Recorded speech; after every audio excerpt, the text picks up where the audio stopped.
guys, welcome back to the channel. If you're new here, my name is Brittany from She Run the World Travel Vlog, and today I'm going to be telling you about all the things that you need to know before you make your trip out to Corfu, Greece. If you've been following my channel, you know that I've been in Albania for about a month now. We got an apartment here in Saranda, Albania, so if you haven't watched that video yet, you should definitely check that out. But from our balcony, you can see the island of Corfu, Greece, and we didn't know what it was at first, so once we found out that that was Greece and that we could easily get there by a ferry, we booked a trip right away. Before I hop into the details of this video, I just want to preface it by saying, you know, I went in October 2021, so things change, as we all know, very quickly in this day and age in the situation that we're in. So make sure that you double check that the things are still the same or if they've changed right before you go on your trip, because things change instantly. Which leads me right into point number one about the entry requirements. So we actually had walked around and we're checking out different ferry prices just because we didn't know if companies were different around here in Saranda, which they're all the same, by the way, so it doesn't matter which company you go with. But we were looking on September 31st, and then we knew we wanted to go on October 1st. On September 31st, everyone was telling us we needed a PCR test, which is about $40 US. And then as soon as we went to actually go do the test, the morning of October 1st, right before our ferry, apparently that day, starting October 1st, if you're coming on a ferry from Albania to Greece, you don't need the PCR test anymore. You just need the antigen test, which is way cheaper. It's only $25 US. You have that choice to take the antigen test. You could take the PCR test if you really want to, or obviously if you have your vaccination card or proof of vaccination, you can use that as well. Just know all three of those can get you into Greece. But if you are not vaccinated, like me, when you get there, you're going to have to do a second test upon arrival. It's for anyone that's not vaccinated. But it's free and it only takes a couple minutes to get your results, so it's really not a big deal, but just know that you're gonna have to do another one. Now on to my second talking point, which is if you are taking the ferry from Saranda, there are two different types of ferry boats. One of them is the regular ferry that you can actually drive your car on, and that takes an hour and a half. And then there's a speedboat ferry, which is really fast and really tiny, but obviously you can't drive your car on there, and it only takes 30 minutes. So an hour and a half or 30 minutes, they're both the same price. They're both 19 euros. So obviously I recommend checking out the different times and trying to get the speedboat ferry out there. That's what we did to go there in the morning. It was the earliest ferry of the day, was the speedboat one, so it worked out for us. Number three, when the ferry drops you off at the old port, it's about a 35 minute walk to the actual old town of Corfu, which is something we weren't prepared for because we asked the ferry lady in Saranda how far is it from Old Town, because we didn't know if we needed to, you know, rent a car straight from there or whatever. And she told us it was a 5-minute walk, so we were just expecting to just hop off basically in Old Town, but it's definitely not. It's a lot longer than we anticipated, so just prepare for that. Number four, which kind of piggybacks off of what I was just saying, I do recommend that you try to rent a car for your trip there, just because obviously you're able to have more freedom and explore the island as much as you want to. However, do it in advance. We thought we could just hop off the ferry, walk and go find a car, and we had no such luck. First off, it's October, it's low season or off season, so I'm not sure if that was a factor in it, but pretty much this was the issue. We originally wanted motorbikes because we've just been living in Vietnam. We're so used to motorbikes and we kind of miss driving motorbikes. But you have to have a specific motorbike license, which seems obvious, but if you've ever traveled Asia before, you know that you can rent a motorbike anywhere that you go. No one even checks your license or passport or anything. So that was out of the question because none of us have motorbike licenses. Then we thought, you know, let's rent quads because that'll still be fun and we don't have to have the motorbike license for that.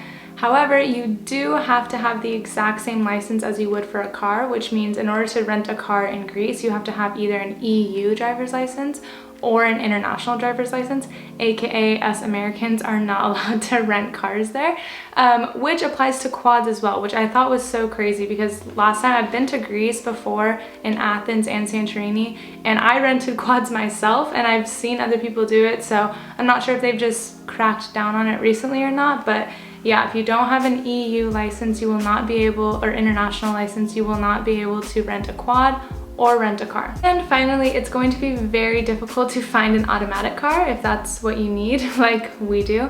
Luckily, it was me and my boyfriend who are both American, and we're traveling with our friends that are Irish. So one of our friends who's Irish has a driver's license and has experience driving a manual car. He wasn't as confident just because in Ireland they drive on the opposite side of the road, but it was literally the only option. He was the only person who's able to drive because he has an EU license. He's the only one who knew how to drive manual, so it ended up working out, but it just took a really long time and kind of wasted our whole first day trying to figure that out. So I really do recommend getting it all sorted before you go. And you can even, we saw at the ferry terminal, there were rental cars there like waiting for people. So if you could try to set something like that up where they're dropping off the car to you in the ferry terminal parking lot, that would make your life a lot easier. So the first thing I'm going to recommend you don't need a car for is just walking around the old town of Corfu. It is unlike anything you've experienced if you've been to Greece before. Like I mentioned, I have done one trip to Greece before, and to me it felt more like Italy rather than Greece. And after I came back, I did a little bit of research, and apparently it was that island, the island of Corfu, was occupied by Venice for 400 years. So it has a lot of Venetian influences in the architecture and in the way of life. It's a really beautiful place to just walk around, soak in all the views, eat some nice baklava or even a lamb or pork gyro if that's what you're interested in. I know I ate multiple while I was there. So enjoy the architecture, take some awesome photos, and just walk around the city. The second thing is to go up to the northern part of the island to a city called Sidari. This is again what someone recommended to us, so we just followed it based off of a blog, and it was absolutely gorgeous. If you have your rental car, obviously that's going to be super easy for you. You can drive straight there. I think it's about an hour from downtown Old Town Corfu. If not, like I said, we struggled to find a rental car. So what we actually did is we took the bus to Sidari, and then we got a rental car in Sidari. So you can take the bus, you can take your car, but you obviously need one of those two options because it is quite a distance from Old Town Corfu. The town of Sidari itself is super cute. It's pretty small, but again, it's nice to just walk around. But the main focus is the beach area, the Canal de Amor. It is stunning. There's some really unique rock formations with crystal clear. I cannot stress that enough. The water was so see-through. It was turquoise all around. Absolutely gorgeous, lots of beach bars on the sand. So just a good vibe, good way to hang out for the day. And the third thing that I'm gonna recommend that you do is visit a castle called Angelokastro. For this, you will need to have your own car because the bus doesn't go there. But if you can, or a motorbike or whatever you have, if you can get there, I definitely think it's worth the drive. It was about 45 minutes around the coast from Sidari. So it was a nice drive, gorgeous views the whole way. We just kept pulling over and seeing, you know, little bay areas that were just, again, crystal clear water, even from all the way up on the mountains. So it was unbelievable all the way there. Then once you get there, you'll see a little parking lot and a little pay booth. So you'll have to go, it's 300 lek per person, which is about $3. So it's super cheap.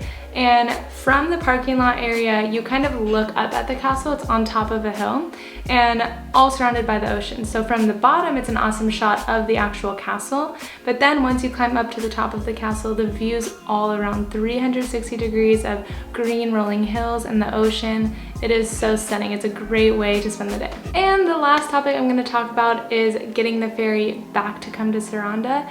Just know that you are crossing international borders, which means you have to go through immigration like you would in an airport. So it takes a long time. I wasn't expecting that. We kind of got to the ferry terminal early just because we had already eaten. We didn't really have anything to do. So we got there like 45 minutes early and the line was all the way out the door. So like we barely got through it and we just walked through straight onto the terminal. So it took 45 minutes to get through the line, get through immigration, and get through onto the actual ferry boat. Just keep that in mind. We wanted the whole day to ourselves, as much time in Corfu as we possibly could. So we got the last ferry of the day, which is at 7 p.m., which was the slow ferry, which again kind of sucks because you're paying the same price for an hour-and-a-half journey versus a 30-minute journey. But it actually ended up being quite nice because we just watched the sunset for a majority of the time on the boat. So it kind of felt like a free sunset cruise, if you will. So if you want to do the last ferry of the day, but you're not really sure, oh, do I want to wait an hour and a half on the ferry? I would say just do it because it's worth it to have more time in Corfu. And like I said, you just get to sit back, relax, and watch the sunset. Overall, I think if you're visiting Saranda, Albania, it's an absolute must to do a day trip or a weekend trip out to Corfu just because wherever you are in Saranda, you can see the island of Corfu. Like, it's all along the backdrop of the ocean. So it'd be kind of a shame to come here and not do that. Just remember that it is a different country, obviously, so you need to continuously check for updates for entry requirements and any restrictions for the time that you're going to be going there. And make sure to plan your transportation and accommodation needs before you go so you can make your trip a lot smoother than ours was. If you have any questions about making this journey on the ferry from Saranda, Albania to Corfu, Greece, or just Corfu, Greece in general, make sure to ask me in the comments. I'd love to help you out. Thank you guys so much for watching, and I'll see you in the next video.